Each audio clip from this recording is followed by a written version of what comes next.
Marlisa adalah seorang remaja putri berusia 16 tahun. Sejak di usia remaja, dia tinggal dalam asuhan kakek dan neneknya. Kakek neneknya adalah orang yang religius, lebih tegas dan disiplin dalam hal pendidikan atau sekolah. Mereka menghendaki yang terbaik buat Marlisa. Sekalipun mereka tegas, tetapi Marlisa tampaknya sangat menikmati tinggal bersama mereka. Marlisa sendiri punya bakat menyanyi. Ibunya yang bernama Erika mengatakan kalau putrinya ini memiliki senyum lebar yang mempesona. Pada 19 Januari 2008, kakek nenek ini mendapati Marlisa tergeletak di lantai kamar mandi, berlumuran darah, dengan garpu mencuat di punggungnya. Sang kakek langsung menelpon polisi. Dia memberitahukan kepada sang operator bahwa ada orang yang menyusup masuk ke rumah mereka dan orang itu menusuk cucu tersayangnya. Dia mengatakan bahwa Marlisa mengalami pendarahan sampai tewas dan tidak tampak bernafas. Saat itu ada 2 petugas polisi yang berpatroli dan mereka mendengar laporan telah terjadi tindak kejahatan atas remaja 16 tahun yang ditemukan di rumah kakek neneknya. Polisi tersebut tidak pernah menduga kalau TKP Marlisa menjadi salah satu yang terburuk yang mereka saksikan. Tidak tampak adanya tanda-tanda masuk paksa di rumah tersebut, tetapi pintu belakang geser tampak sedikit terbuka. Rupanya serangan brutal itu diawali dari area dapur dan di sana tampak sebuah laci pisau berantakan dan acak-acakan. Di lantai terdapat jejak darah mulai dari dapur mengarah ke kamar mandi bawah tanah. Tampak terdapat sedikit darah di pegangan tangga dan juga tetesan darah di tangga menuju ruang bawah tanah. Kondisi Marlisa sangat mengenaskan. Tubuhnya mendapat luka tusuk sebanyak 60 kali. Tidak sebatas luka tusuk, tetapi terdapat juga luka benda tumpul dan patah tulang tengkorak di daerah kepalanya. Seolah pelakunya belum cukup puas, dia juga menancapkan garpu di punggung Marlisa sampai garpunya bengkok. Tidak hanya satu saja pisau yang dipakai menghujam tubuh Marlisa, melainkan beberapa. Di tempat sampah kamar mandi bawah tanah, polisi menemukan beberapa pisau berlumuran darah. Semua bukti yang ada segera dikumpulkan untuk diuji di lab. Kemudian polisi segera menyisir daerah sekitarnya dan bertanya kepada beberapa tetangga. Seorang tetangga mengatakan sepertinya mereka sempat melihat ada mobil hijau yang dikemudikan oleh seorang pria berkulit hitam di lingkungan itu. Tetapi ternyata tidak ada kaitannya dengan kasus pembunuhan Marlisa. Tetangga yang lain mengatakan tampak Marlisa memasukkan anak laki-laki ke rumah selagi kakek neneknya keluar. Para tetangga tahu kalau Marlisa tidak boleh berpacaran, jadi pastinya dia tidak diizinkan membawa anak laki-laki masuk rumah.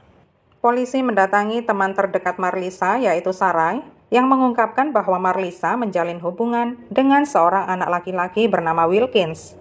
Sarai sendiri sebenarnya belum pernah bertemu dengan Wilkins dan hanya mendengar ceritanya saja dari Marlisa. Marlisa sering bercerita tentang rencana masa depannya bersama Wilkins. Wilkins adalah remaja berusia 19 tahun dan statusnya adalah mahasiswa. Dia adalah seorang pemain bola basket yang sangat handal dan berasal dari keluarga yang baik. Marlisa dan Wilkins sering berkomunikasi dan Marlisa akan melakukan apa saja supaya tidak kehilangan Wilkins. Namun ternyata Wilkins juga punya pacar lain. Tetapi setelah tahu Wilkins berpacaran dengan Marlisa, pacarnya ini memutuskan dia. Polisi memeriksa catatan telepon Marlisa. Saat polisi mencari ponsel Marlisa, ternyata tidak ada dalam barang-barang miliknya. Polisi pun menyimpulkan bahwa siapapun yang telah membunuhnya bisa jadi yang mengambil ponsel itu. Catatan telepon Marlisa menunjukkan bahwa dia dan Wilkins terus berkomunikasi dan berkirim SMS hampir setiap hari, bahkan sampai pada hari pembunuhan itu. Polisi pun berencana untuk menanyai Wilkins, tetapi bukannya berada di kamar asramanya, dia malah sedang berada di kota tempat masa kecilnya dulu.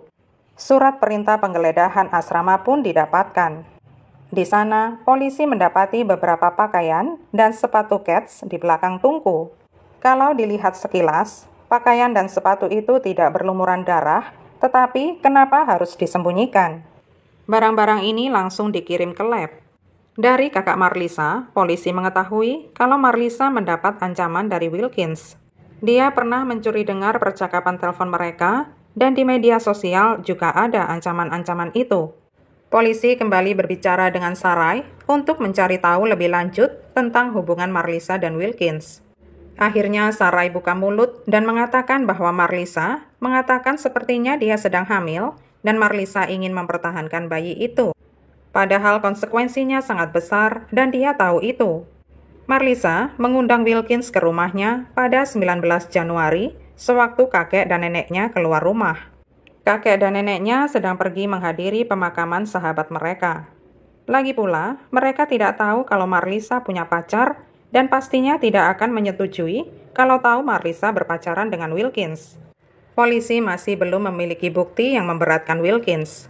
Tetapi untungnya, hasil pengujian lab telah keluar. Hasil pengujian itu mengungkapkan bahwa di sepatu Wilkins terdapat bercak darah Marlisa. Dengan bukti inilah Wilkins ditangkap atas dakwaan melakukan pembunuhan. Diyakini bahwa Wilkins naik pitam saat Marlisa memberitahunya kalau dia hamil anaknya. Wilkins sangat kecewa karena berita itu akan menghancurkan kehidupan barunya di perguruan tinggi. Itulah yang akhirnya memicu dia untuk menghabisi Marlisa supaya pikirnya masalah teratasi. Wilkins yang gelap mata mendorong tubuh Marlisa ke dinding kamar mandi bawah tanah, kemudian menikamnya puluhan kali, membenturkan kepalanya dengan sangat keras ke tangki toilet, dan menusukkan garpu ke punggungnya. Para ahli menyimpulkan yang menewaskan Marlisa adalah luka di kepala dan luka tusuk di leher dan area kepala. Di persidangan, jaksa mengungkapkan bahwa Marlisa dan Wilkins berhubungan badan pada hari pembunuhan itu. Kemudian Wilkins menyerang dan membunuhnya secara brutal. Marlisa mengira dia hamil, padahal sebenarnya tidak. Wilkins dinyatakan bersalah atas kejahatan pembunuhan, pembunuhan kebencian, pemukulan yang parah, dan penyerangan parah. Dia dijatuhi hukuman seumur hidup dan ditambah 20 tahun penjara.